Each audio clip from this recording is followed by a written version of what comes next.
London हमारे साथ जुड़ रहे हैं। आनंद, गुड आफ्टरनून, बहुत बहुत शुक्रिया हमसे बात करने के लिए। आनंद, हम और आप काफ़ी लंबे समय से बात कर रहे हैं, आपको बहुत मार्केट का तजुर्बा है। मैं आपसे समझना चाहूँगा ये किस तरह के मार्केट में हैं हम, क्योंकि HNI रिटेल जो क्राउड है बाजार का काफ़ी इम्पेशेंट हो रहा है। कुछ लॉसेज में अपने पोर्टफोलियोज काट रहे हैं, कुछ समझ में नहीं आ रहा उनके क्या किया जाए, कुछ ट्रेडिंग बंद कर दिए एकदम। मतलब इस मार्केट के फेज को आप कैसे एनालाइज करेंगे अपने इतने अनुभव से?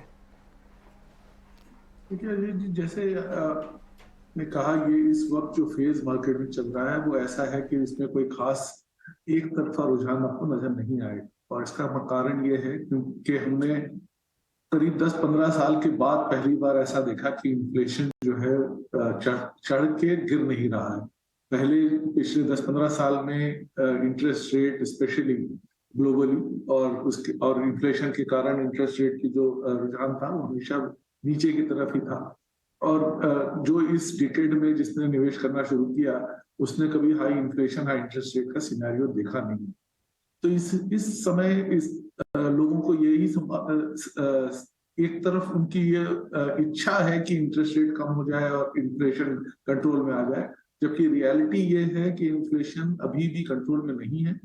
और मेरा अनुमान ये है कि इन्फ्लेशन कुछ हद तक और कंट्रोल में आने में थोड़ा टाइम और लगेगा, जिसका मतलब ये हुआ कि इंटरेस्ट रेट थोड़े से हाई लेवल पे रहेंगे और कंटिन्यूअसली उस लेवल पे रहेंगे, क्योंकि अगर आपने जल्दी से ब्याज की दरें कम कर दी तो जो जो चीज इन्फ्लेशन को एंकर कर रही है वो फिर से बढ़त की तरफ शुरू हो जाएगी और इन्फ्लेशनरी एक्सपेक्टेशन फिर से ऊपर चली जाएंगी। इन्फ्लेशनरी जब आपका ब्याज की दर ऊपर रहती है तो उस वक्त वैल्यूएशन ग्रोथ होना मुश्किल है। तो आप करीब करीब ये समझ लीजिए कि हम ऐसे माहौल से आ रहे हैं जहाँ पे वैल्यूएशन बहुत ज्यादा थी और अर्निंग्स ग्रोथ जो है भले थोड़ा से बेहतर हो गई है पिछले 1-2 सालों के हिसाब से, लेकिन उतनी ग्रोथ नहीं आएगी जितना वैल्यूएशन कॉन्ट्रैक्शन रहेगा। तो मेरा मानना ये है कि अगले 6 महीने तक आप समझ लीजिए कि बाजार बेस्ट सिचुएशन ये है कि साइडवेज रहेगा।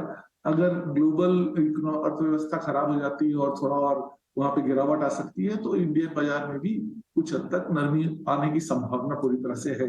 तो इस वक्त अगर कोई भी निवेश कर रहा है तो उसको ऐसा देखना चाहिए कि वो 1.5 साल के बाद पोर्टफोलियो में कौन सी सेक्टर बेहतर हो सकते हैं उसके हिसाब से निवेश करना चाहिए। बहुत ज्यादा इम्पेशंस होके और ये सोच के कि आपको अगले 2 हफ्ते में कुछ पैसे बनने हैं, वो होना थोड़ा सा मुश्किल लग रहा है। बात बोली आपने आनंद। तो क्या सही स्ट्रैटेजी इस समय ये होगी कि छोटे ये मात्रा में एकदम ड्रिप इरिगेशन की तरह पोर्टफोलियो अपना सजो के रखा जाए? पता चला जो ज्यादा कमाने के चक्कर में जो है वो भी गंवा बैठे। क्या राइट स्ट्रैटेजी होती है ऐसे टाइम पे अप्रोच करने की बता रहे, क्योंकि सबके पास पैसे तो लिमिटेड हैं। तो देखिए, अगर कोई रिटेल, दो अलग तरीके के लोग हैं बाजार में। एक तो जो ट्रेडर है, एक जो प्योर निवेशक है बहुत सालों के लिए, और कुछ जो है जो जो ज्यादातर हम जैसे लोग हैं, जहाँ पे आप समझ लीजिए कि कुछ हद तक आप एसेट एलोकेशन पे विश्वास रखते हैं। अगर आप एसेट एलोकेशन पे विश्वास रखते हैं तो ये आपको इस साल डेट में फॉर एग्जांपल आपको बेहतर रिटर्न आने की संभावना है, जो कि कई सालों से नहीं आ रही थी क्योंकि ब्याज के लेवल्स बहुत कम थे। तो वहां पर आपको ना तो आपको यील्ड काफी मिल रही थी, ना आपको कैपिटल गेन होने की कोई संभावना थी। इस पिछले कुछ महीनों में क्योंकि इंटरेस्ट रेट बढ़े हैं तो आपको कैपिटल गेन से नहीं मिला, लेकिन उसके साथ साथ यील्ड आपके बढ़ना शुरू होगी। अगर आप ये समझ के चलें कि कम से कम एक इंटरेस्ट रेट हाइक और बाकी है और उसके बाद बाजार इस लेवल पे थोड़ा मेंटेन करेगा और उसके बाद ही शायद 1.5 साल के बाद आपको एक्चुअल मीनिंगफुल रिडक्शन दिखेगा ब्याज की दर में, तो आपको एक तो हायर यील्ड मिल रहा है इस वक्त, उसके बाद साल भर के बाद शायद आपको कैपिटल गेन्स मिलने की संभावना है। तो मेरा मानना यह है कि इस वक्त अगर कोई एसेट एलोकेशन अपना देख रहा है तो इक्विटी से ज्यादा इंटरेस्ट आपको इस वक्त डेट में लेना चाहिए। और अगर आपने डेट में, अगर आपके पास पैसे बैंक में पड़े हुए हैं तो आप उनको फंड्स में डाल दें। अगर फंड्स में ऑलरेडी हैं तो आप उनको ऐसे फंड में डालें जहां पे आपको जिस तरह से यील्ड कर्व शिफ्ट होगा उसको उसका फायदा हो सकता है। तो यानी कि आप ऑल सीजन फंड टाइप चीजों में इस वक्त डालना बेटर रहेगा। जहां तक निवेश इक्विटी में निवेश का सवाल है, तो बहुत पिछले 1.5-2 साल में आपने देखा मिड कैप स्मॉल कैप की बढ़त काफी ज्यादा हो गई थी। अगेन इस साल मेरा मानना यह है कि फ्रंट लाइन कंपनियों में ज्यादा आपको प्रोटेक्शन है और शायद आपको कुछ हद तक ग्रोथ भी बेटर वहां पे मिलेगी।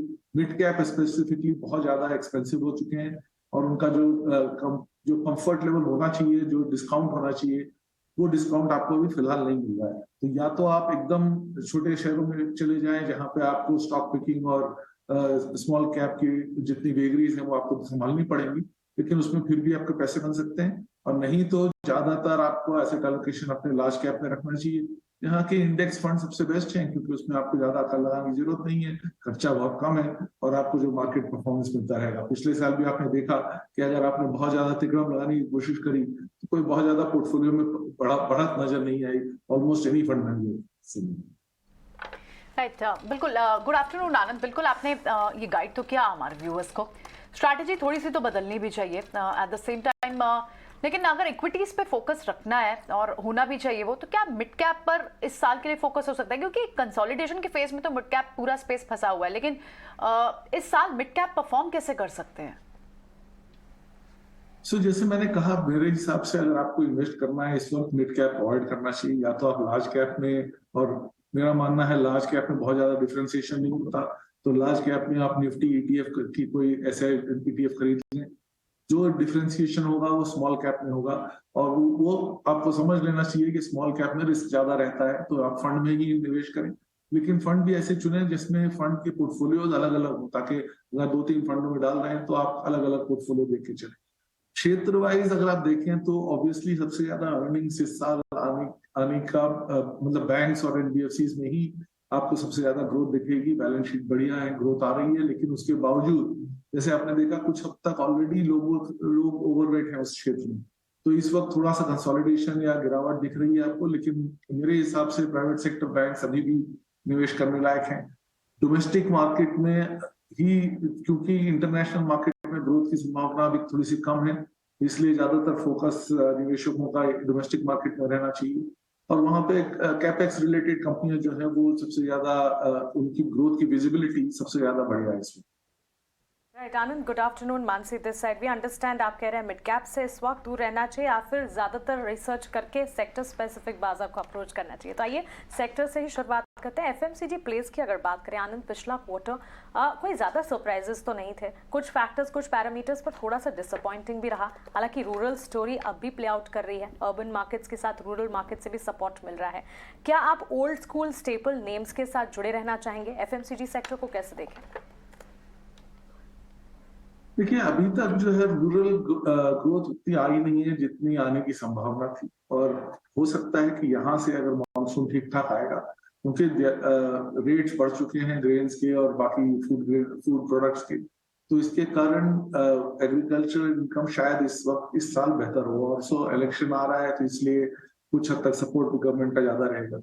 तो दोनों मात्राओं में मेरा मानना यह है कि अगले 6 महीने में आपको रूरल ग्रोथ थोड़ी सी बढ़ती हुई नजर आएगी। तो वो एफएमसीजी कंपनियां जिसमें रूरल डिस्ट्रीब्यूशन की ज्यादा मानता है, वहां पे शायद आपको थोड़ा सा ग्रोथ अच्छा आ सकती है। ज्यादातर कंपनियां जो है वो काफी महंगी है अभी भी।